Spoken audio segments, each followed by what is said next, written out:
When a disaster hits, there's this incredible group of unsung heroes that hits the road. They're professional truck drivers hauling the stuff that literally saves lives for FEMA. Now, this is a huge business opportunity for sure, but it's also a chance to be right on the front lines of a relief effort, delivering hope to communities that desperately need it. So the big question is, how do you become one of them? I mean, that's really what it boils down to, right? The chance to do something meaningful and get paid well for it. It's a really powerful combination. But before you start picturing those big paychecks, we need to have a real talk about what it actually takes to get there. Okay, let's just bust this myth right out of the gate. A lot of people think hauling for FEMA is some kind of get-rich-quick scheme. The reality? It can be really rewarding, but it's a long game, not a sprint. It's a complicated government process that is going to demand a ton of patience and some serious preparation on your part. So let's break down what that road to getting approved actually looks like. All right, first things first, let's talk about becoming a FEMA hauler. We're going to cover the foundational stuff you need to get sorted out. And now, let's get into your onboarding roadmap. Think of this as the step-by-step guide that takes you from that first piece of paperwork all the way to becoming an approved carrier. So here it is, the whole process in 6 main phases. You start with your federal registration on sam.gov, then you get all your credentials and insurance in order. After that, you've got to hit a really specific application window, set up their payment system, file your rates, and then you wait for that final green light. Now, it looks pretty straightforward laid out like this, but trust me, the devil is in the details. And here is detail number 1, and it is a big one. I'm talking about a single typo, a misplaced comma, an inconsistency between your sam.gov profile and your insurance docs.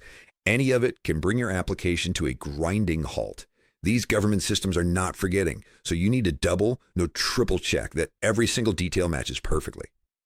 Now let's talk about this number, $300,000. That's the minimum cargo insurance FEMA requires. A lot of carriers are running with a standard $100,000 policy, so this is a pretty big jump, and it is absolutely non-negotiable. You're going to want to talk to your insurance agent about this early on in the process. This timeline really shows you what I mean by patience. Let's say you start the process right at the beginning of the year. You'll apply in late winter, hopefully get approved in the spring, and then file your rates by early summer. The whole program year kicks off on July 1st. But even if a hurricane hits in August and you take a load, payment can take anywhere from 30 to 90 days. We are talking 7, maybe 8 months from start to finish, and that's the best case scenario. Listen up, because this might be the most important deadline in this entire process. FEMA usually only onboards new carriers once a year, and it's typically in a short window between February and March. If you miss that window, that's it. You're waiting a whole nother year to apply directly. You need to have this circled in red on your calendar. Okay, so you did it. You navigated all the paperwork, you got approved. Now what? What is this job actually like when you're out there on the ground? These are the absolute staples of disaster relief. You're going to be hauling the essentials. Usually, dry vans and reefers get called up first, loaded down with pallets of water, MREs, and ice. Then the flatbeds start rolling in, bringing all the tools for recovery, things like generators, light towers, and, of course, those famous blue tarps. And this quote right here, it perfectly captures the number one reality of disaster hauling: waiting. A lot of waiting. It's not like your typical load with a tight delivery window. More often than not, you're delivering to a huge staging area, a fairground, a stadium parking lot, and you just sit, sometimes for days, until they're ready for you. This isn't a problem. It's just a normal, expected part of the job. But, and this is a big but, here's the upside to all that waiting. FEMA knows you're sitting, and you get compensated for it with what's called detention and layover pay. And after a major disaster, we're talking anywhere from $750 to as much as $1,500 a day. Honestly, this is where carriers often make a huge chunk of their profit on these loads. And this brings us to the golden rule. You don't get a dime for waiting unless it is documented. So before you even think about moving that truck, the daily detention or layover rate has to be clearly spelled out on your rate confirmation. No written agreement means no payment. It is the single most important rule to protect your money, period. So that brings us to the business side of all this. How do you actually make good money? And just as important, avoid the common traps that can turn a great run into a financial nightmare. Let's break down the strategy. This right here, this is why the work is so attractive.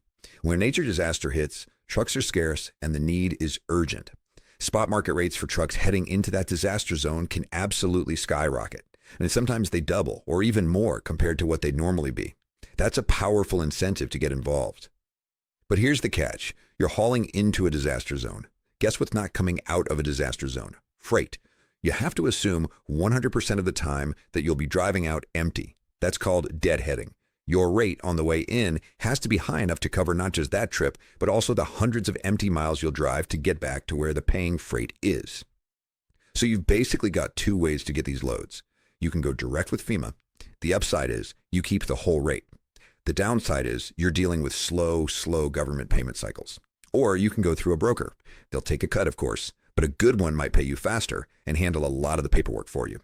It's that classic trade-off. Do you want all the money later or a little less money sooner? So let's wrap up with the biggest mistakes people make. First, registration snags. The solution, start that SAM.gov process early and be completely obsessive about checking your info.